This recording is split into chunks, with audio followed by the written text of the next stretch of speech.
வால்முனி செம்முனி ஜடாமணி கருமணி மாயமணி மகாமந்திரமணி வேதமணி நாதமணி பூதமணி மந்திரமணி முத்துமணி நாதமணி பேசுகிறம்மா. அம்மா நீங்கள் அன்புள்ள ஜாதகம் பாஷுள்ள ஜாதகம் இறக்கவணி ஜாதகம் மற்ற உதவி ஜாதகம் எனக்கு வந்து பல வருஷத்துக்கு முன்னாடி ஜோசியம் பார்த்தீங்களா? ஆமாங்கய்யா. உங்க பையன் டாக்டர் ஆவான்னு சொன்னேன். டாக்டர் ஆயிட்டா? டாக்டர் ஆயிட்டாயா? சொல்லுங்கம்மா. ஆமாங்கய்யா, டாக்டர் ஆயிட்டான். உங்க பையன் டாக்டர் ஆயிட்டான். ஆக மொத்தம் வந்து போனா உங்களுக்கு 3 குழந்தை 2 குழந்தை சொன்னேன். ஆமாங்கய்யா. ஒரு 2 பையன் இருக்கா? ஆமா. உங்களுக்கு அரசாங்க வேலை கிடைக்கும் சொன்னேன். ஆமா. அதே மாதிரி கவர்மெண்ட்ல ஒரு ஆபீஸ்ல இருக்கீங்க. ஆமா. ஒரு மதிப்பு மரியாதை இருக்குது. ஒரு போட்டி பொறாம ஆபீஸ்ல இருக்குது. ஆமா. பிரச்சனை ப்ரமோஷன் தடைப்படுது உங்களுக்கு. ஆமாங்க. அந்த ப்ரமோஷன் வந்து கோர்ட்ல போட்டிருக்கீங்க. ஆமா. அது உங்களுக்கு ஜெயிக்கணும். சொல்லுமா. ஆமாங்கய்யா. அதே மாதிரி உங்க பையனுக்கு நல்ல மன வாழ்க்கை வேணும். ஆமா.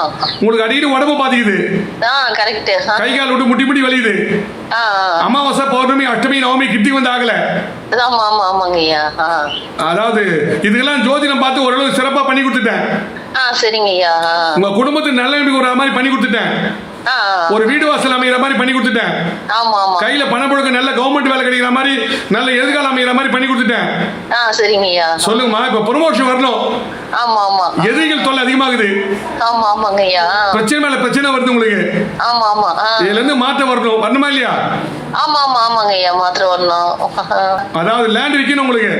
ஆமா, லேண்ட் விற்கணும் ஐயா. கவலையே படாதீங்க. எப்படிப்பட்ட சொத்து பிரச்சனையாலும் சரி, அது வம்பு வழக்கு பிரச்சனையாலும் சரி, அது சொத்து விற்கலாம் சரி, சொத்து வாங்கினாலும் சரி, 100% உங்களுக்கு அந்த சொத்து வித்து உங்க கையில பணம் கொடுக்க வர மாதிரி பண்ணி கொடுத்துற போதுமா? ஆமாங்கய்யா. அதான் கேட்டேன். அதாவது இப்பதான் சொல்றீங்க. அதாவது இந்த சொத்து வித்து உங்களுக்கு இந்த பணம் வர மாதிரி பண்ணி கொடுத்துற போதுமா? ஆமாங்கய்யா, பண்ணி கொடுக்கணும் ஐயா. அதாவது பல வருஷம் ஆச்சு சொத்து. எத்தனை வருஷம் ஆச்சு அந்த சொத்து வாங்கி? அது வாங்கி ஒரு 20 வருஷம் ஆகுது ஐயா. 2007ல வாங்கினேன். இன்னி வெள்ளம் விற்க முடியல. ஆமா, விக்கல. ஆமாங்கய்யா. முயற்சி பண்ணி தோத்துட்டீங்க. ஆமா, முயற்சி பண்ணி தோத்துது. யாரா ஒருத்தர் தடங்கல் பண்றாங்க. ஆமா, யாரோ தடங்கல் பண்றாங்க. ஆமாங்க ஐயா. அது விக்க விடாம பண்றாங்க. விக்க விடாது பண்றாங்க. ஆமா. அதாவது நீங்க முன்னுக்கு வர நினைக்கிறாங்க. ஆமா. அது என்ன ஆசை அந்த சொத்து அபாரிகளான்னு பாக்குறாங்க. ஆமா, எடுத்துக்கணும்னு பாக்குறாங்க ஐயா. அது கரெக்ட் ஐயா. அதான். ஆமா, கவலைப்படாதீங்க. அந்த சொத்தை நீங்க அனுபவிக்கிற மாதிரி விக்கிற மாதிரி பண்ணி கொடுத்துற போதுமா? சரி. நான் பெங்களூரோட ஒருத்தர் ஜோசியம் பார்த்தேன்.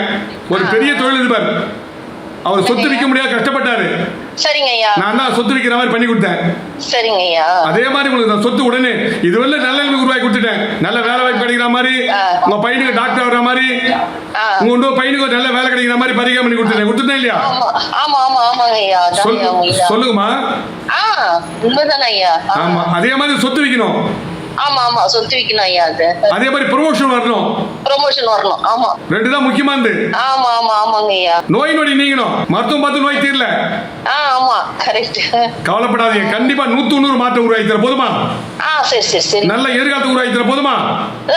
கரெக்ட். சாதாரண நிலைமை நீ நல்ல உருவாக்கி கொடுத்துட்டேன். வீடு வாசல் அமைச்சு கொடுத்துட்டேன். நல்ல வேலை வாய்ப்பு உருவாக்கி கொடுத்துட்டேன். கவர்மெண்ட் வேலை செய்யற மாதிரி பண்ணி கொடுத்துட்டேன். பையனுக்கு நல்ல வேலை கிடைக்கிற மாதிரி பண்ணி கொடுத்துட்டேன். இப்ப இடம் மட்டும் விற்கணும். சொல்லுங்கம்மா. ஆமாங்க ஐயா. 2வது ப்ரமோஷன் காரணம். ப்ரமோஷன். ஆமா. இந்த 2 குறை தான் இருக்குது. ஆமா. சொல்லுமா. ஆமாங்க ஐயா. ஆமா. எல்லா குறையும் நிவர்த்தி பண்ணா இல்லையா? ஆமா, நிவர்த்தி ஆயிடுச்சு. கவலையப்படாதீங்கம்மா. 100% உங்க பிரச்சனை தீர்த்து கையில பணம் கொடுக்க வராம இந்த பரிகாரம் பண்ணி தர போதுமா? சரிங்க. கவலையப்படாதீங்கம்மா. நான் மாற்றம் உருவாக்கி தரேம்மா. சரி. தைரியமா இருக்கு. ஓகேம்மா. சரி. நன்றி. வணக்கம்.